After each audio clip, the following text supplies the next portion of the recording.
Lezi ndaba zehora lesikhombisa sikwethulela zona bukhoma ekomkhulu le-SABC oClean Park eGoli nazi eyinohlonze kusihlwa nje. Suke khenu ngijobe hambe right la endleleni ena ku right ngithi yabona nawo manje ku save khona ama traffickers vimba simisa check ukuthi zonke izinto ze right. Usuqalile ukwenyuka umthamo weimoto emgwaqeni emkhulu yakuleli izwe njengoba sekuyisikhathi sokuthi abantu abaningi abebevakashile baphindele emsebenzini nasezikoleni. The people of South Africa went to the polls to decide the future of our country. Umengameli wezwe uCyril Ramaphosa uzokwethula inkulumo yaminyaka yonke ayethulela isizwe okokuqala ngaphansi kohulumeni wobumbano mhla ziyisithupha kuNhlolanja. Ongqongqoshe wamaphoyisa uSenzo Mchunu useyalele ukhomishana wamaphoyisa kuzwelonke uJenene uFani Masimula ukuba ahoxisa ukugcwaliswa kwezikhalo ophikweni lwezobunhloli aphinda ahlakaza ithimba beliphenya igameko zokubulala ezihlobene nezombusazwe kwaZulu-Natal.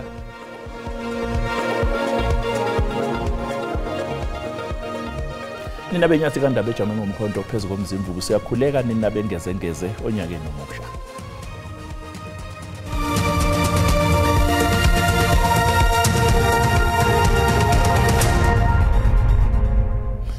Senyukile isibalo sabantu abaphangalele ingozini zomgwaqo esifundazweni Eastern Cape ngamaholide asehlobo uma kuqhathaniswa nonyaka u2023 owengamele zokuthutha kulesa sifundazwe uxolile Nqatha uthi siyakhathaza kakhulu isibalo sabantu abayikhulu nama-90 asebedlule emhlabeni ngenxa yezingozi zomgwaqo. Izivakashi zilungiselela ukubuyela emakhaya ngemuva kwamaholide imigwaqo yase-Eastern Cape nayo kulindele ukuthi ibe matasa futhi ibe nesiminyaminya. Amaphutha enziwa ngabantu abalwe njengembangela ehamba phambili yezingozi zomgwaqo esifundazweni. Kuboshwa abantu abangaphezulu kwama500 esifundazweni ngokushayela bephuze ampunjwana. We are concerned and we escalating now our operations to ensure that we avert further accidents. And many of these accidents as a result of reckless driving in the main and people not obeying the rules of the road. Khona manjalo bayishumi abantu abangeniswe esibhedlela kulandela ingozi yetekisi nemoto encane eyenzeke emgaqweni uR61 ophakathi kwaseKomani naseTakastad. Okhulumela umnyango wezokuthutha eEastern Cape uthi ingozi yenzeke ngemuva kokuthi umshayeli wemoto encane ehlulekile ukuyilawula yabe isivutha amalangabi. Umlilo obusudala enye ingozi phakathi kwetekisi neveni. Ngosuku ngomqibelo nje lolodwa ngabantu abangama-22 abathe baphulukana nobomi babo kwingozi ezine ezohlukeneyo. Ndithetha nawe nje susela umhla wokuqala kaDisemba kuze kuthi kangoku sele ingapha kwama-80 yabantu abathe basweleka kwindlela zethu. Siyaphawula ke ngokuphazamisayo ukuba uninzi lwezingozi ludalwa yindlela mna nawe njengabaqhubi esiziphatha ngayo. Kulendele ukuba uqhubeke nokwenyuka umthamo wezimoto emgaqweni emikhulu esifundazweni ezahlukene. Nasesifundazweni eMpumalanga mbukeli kulindele ukuthi wenyuke nakhona umthamo weimoto njengoba sephelile nje amaholide asehlobo. Usuya ngokunyuka umthamo wezimoto emgaqweni omkhulu uN4 eMpombela. Kuxwayiswa izivakashi ukuba zithobele imithetho yomgwaqo ukuze zivimbele ukubhekana nezomthetho. Selokhu kuqala amaholide asehlobo iziphathimandla zomthetho beziqinisekisa ukuthi abashayeli kanye nezivakashi ziphephile. We've been able to stop more than 115,000 vehicles across all the roads. 40,000 heavy motor vehicles went through various way bridges to ascertain the weight is in line with what we expect them to. Abanye abashayeli bebelithokozela uhlelo lwezivimba mgwaqo. Siphethe kahle akuna inkinga sibanika ama-permit abantu bathi sibaphethe kahle inkinga yikho. Ngisuke khenu ngijobe hambe right la endleleni ena ku right ngithi yabona nawo manje ku save khona ama traffickers vimba simisa check ukuthi zonke izinto ze right. Kunxuswa abashayeli ukuba babeke eqhulwini ukuphepha ngaso sonke isikhathi. They also need to increase safe following distances, and then wherever they have problems with visibility, we advise them if it's safe to stop at a nearby place. But most importantly as well, long distance drivers, we encourage them to do daytime travel wherever possible. Ezomthetho kulindeleke ukuba ziqhubeke nemikhankaso yokuphepha kuze kube kuphothula amaholide asehlobo. Kusenjalo kulimala abantu abayi15 ngesikhathi kugengqeka ibhasi ku-N1 ngaphandle nje kwaseLuitrigard esifundazweni Limpopo abalimele ke baphuthunyiswa esibhedlela. Umnyango wezokuthutha esifundazweni uthi ke imvula ebina ngamandla nokushayela ngesivinini kunomthelela kulezi ngozi.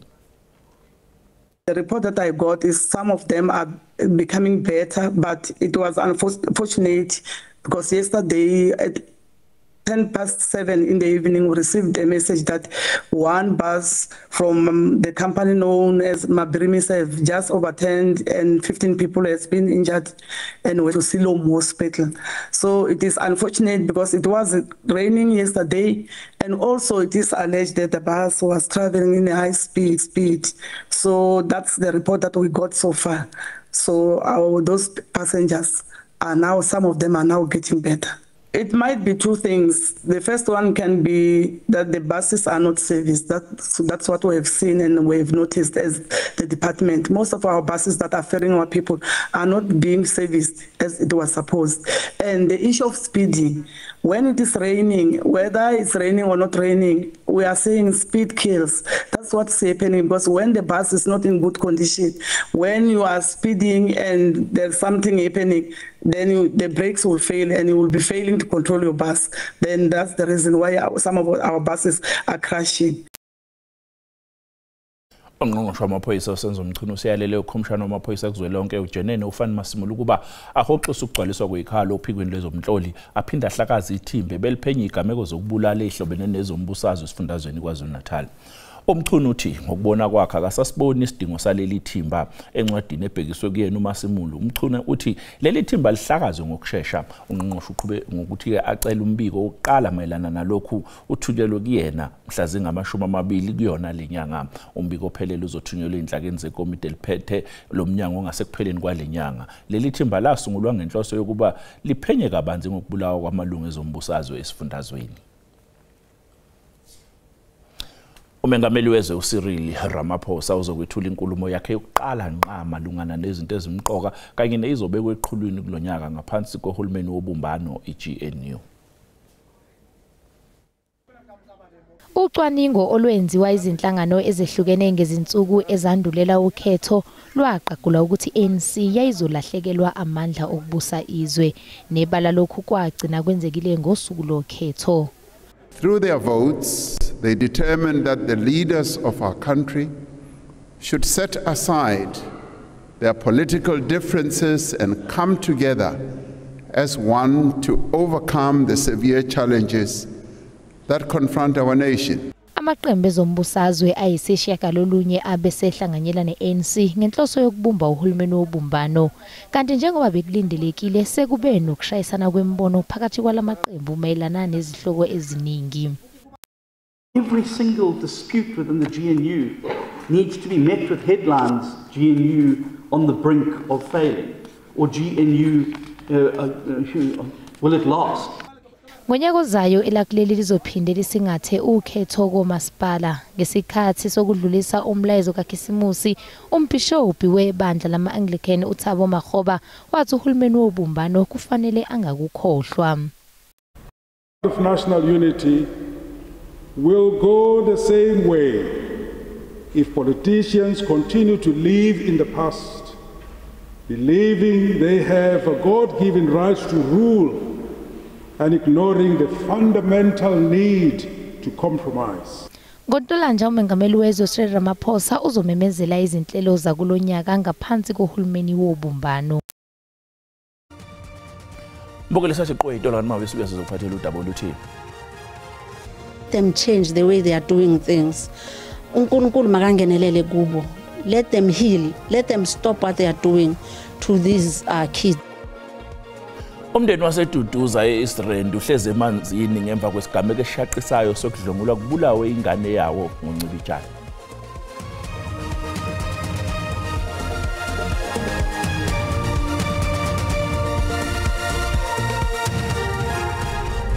Sikubingelele sikwamukele imbukeli uma ubusanda kungena udabeni oluphambili besibike ukuthi usuqalile ukwenyuka umthamo weimoto emgwaqeni emkhulu yakulelizwe njengoba sekuyisikhathi sokuthi abantu abaningi baphindele emsebenzini nasezikoleni. Mukela sikhumbuze ukuthi lezi ndaba oyibukayo bukhoma ziyatholakala ku YouTube na ku SABC Plus. Wena kumele ukwenze ngena kuzo uyicinga ngamagama athi SABC izindaba na kanjani uzoyithola njengoba zinjalo.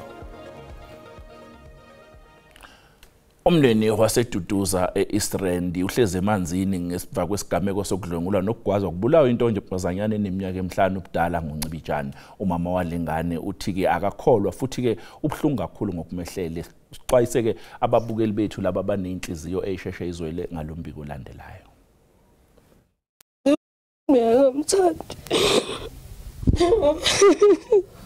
Lo mama okhihla esikaNandi Sililo wehlelwe ngomshophi angasoze awulibala. Enekela iziko labezindaba zeSABC uthi ngoNcibijani abantu babematasa bebungaza unyaka omusha.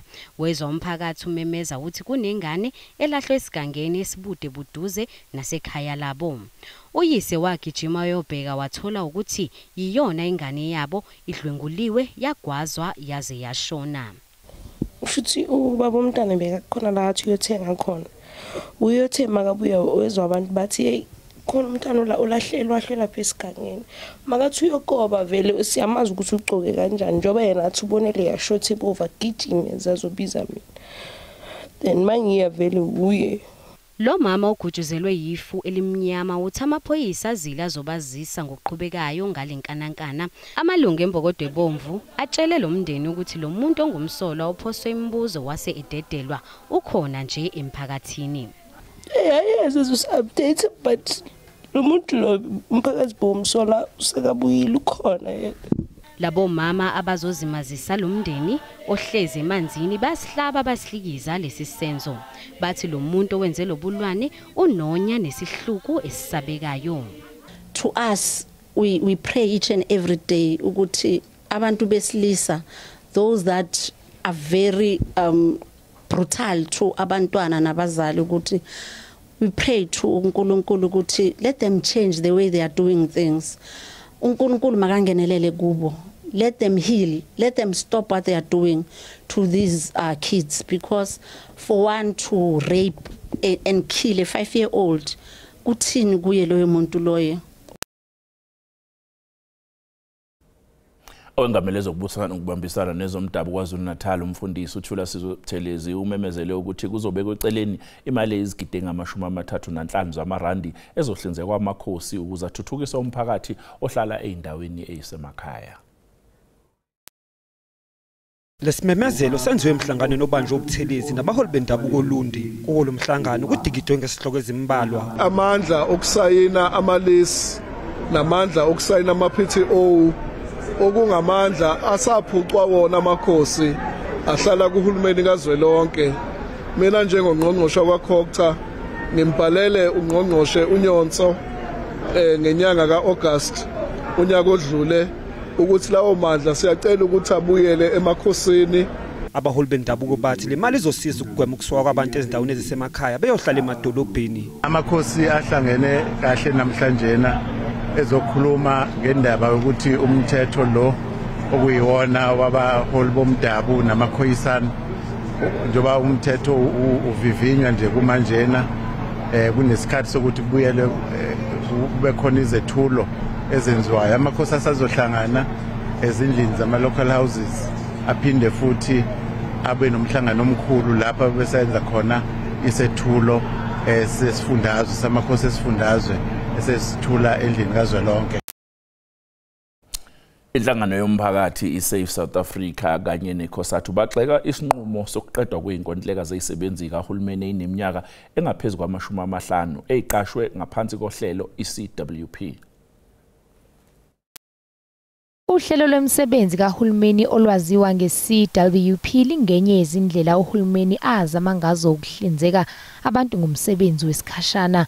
Muva nje umnyango wezokubusa umemezele izinhlelo zokunciphisa iminyaka yabantu abazosebenza ngaphansi kwalolu hlelo ngenxa yenselele yemali. We view this as a lack of timing and lack of proper planning. January is a crucial time for many South Africans, especially those who are underpaid and underemployed, like community workers. ICOSATU ithi ukuqedwa kwalezi inkontileka kuzoholela ekutheni lenyuke izinga labantu layo kuleli. This is absolutely concerning because many of these persons are dependent upon these CWPs for the source of income, and we should not be sending a single South African into the unemployment queue when we have a 41.9% unemployment rate. Isizathu esiholele kulesinqumo isimo esingesihle semali. There was a budget cut across all departments in South Africa. This program was affected by the budget cut with an amount of 400 million rand. Now, the law does not allow the department to spend the money it doesn't have. In April, there was an attempt to release those employees who are 60 years and above, because most of them do receive the pension grant.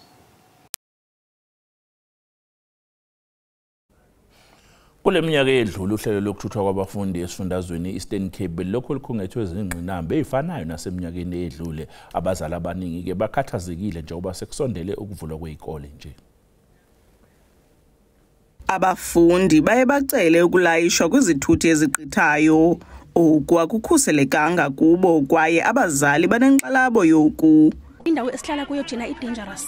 Bahamba ngenyawo banqumle bayadlwengulwa abantwana bethu. Either abanye bangabuyi njenga last year omnye umntana washwa i-transport watshona eslotini wasweleka. Aba bafundi baye baphoswe ziiklasi nto leyo ebeka uxinzelelo kwizifundo zabo. Ezinye i-period siyaziluza ekseni and ngoku senza lento sihlale ezindlini and ibingezo njongo zethu ezo kuba singahlala endlini because siyafuna ufunda. Abanye abantu bangasayikisa abantu basicingele into erongo basithathe mhlawumbe bafuna usray.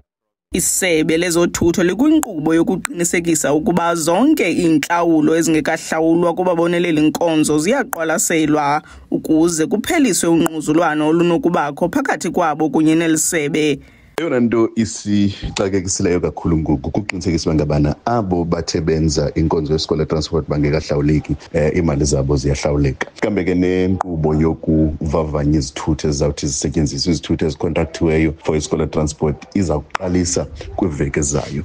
Kodwa ke eyona nto ingamandla kuqinisekiswa ngabana ukunikezelwa kwenkqubo yesikole transport kulo nyaka fundo izawuba ngcono kakhulu kunaleyo besiyinikezele kunyaka ophelileyo, which is 2024. Elisebe lithi kwiveki ezayo liza kuqalisa ukuhlola izithuthi ukuba zikulungele na ukuhamba endleleni. Kwiindaba ze-SABC ndingunani Paplatyi eMpuma Koloni. Abathungi benqephu eCape Flats esifundazweni Western Cape bamatasa balungiselela umgubho waminyaka yonke i-20 Nivear ozobanjelwa emgwaqweni yaseKapa kusasa. Unomlando mude abathungi babamba iqhaza elibalekile kulomgubho uqinisekisa ukuthi usezingeni elifanele umfaniswano walabo abazombe bamba iqhaza kuwo. This started years ago with my dad first in the working for the clubs, and then I grew up with this, and my dad passed away last year and I took over trying to fulfill his legacy. Lo mgubho unomlando usukela ngesikhathi sobandlululo. This is actually a whole year thing. So straight after Carnival, we take about a 2-month break and then we start again.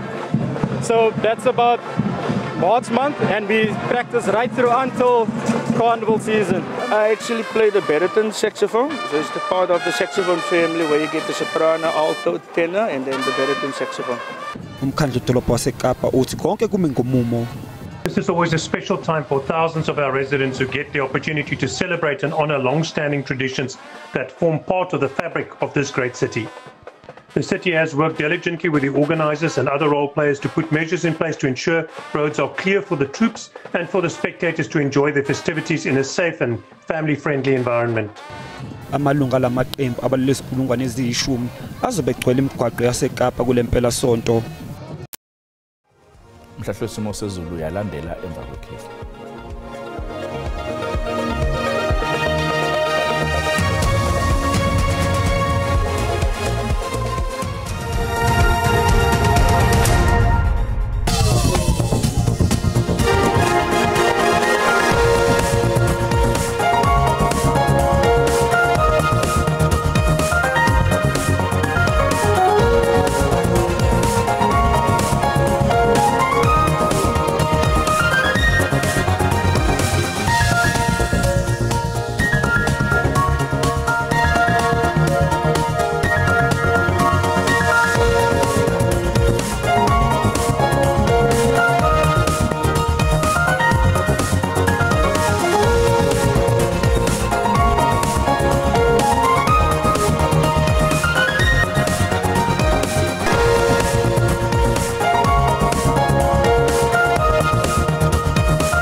sikuphathele zona ngolukaMageba. Kusasa bakhona ozakwethu ngolimi lwesiXhosa. Wena usale kahle.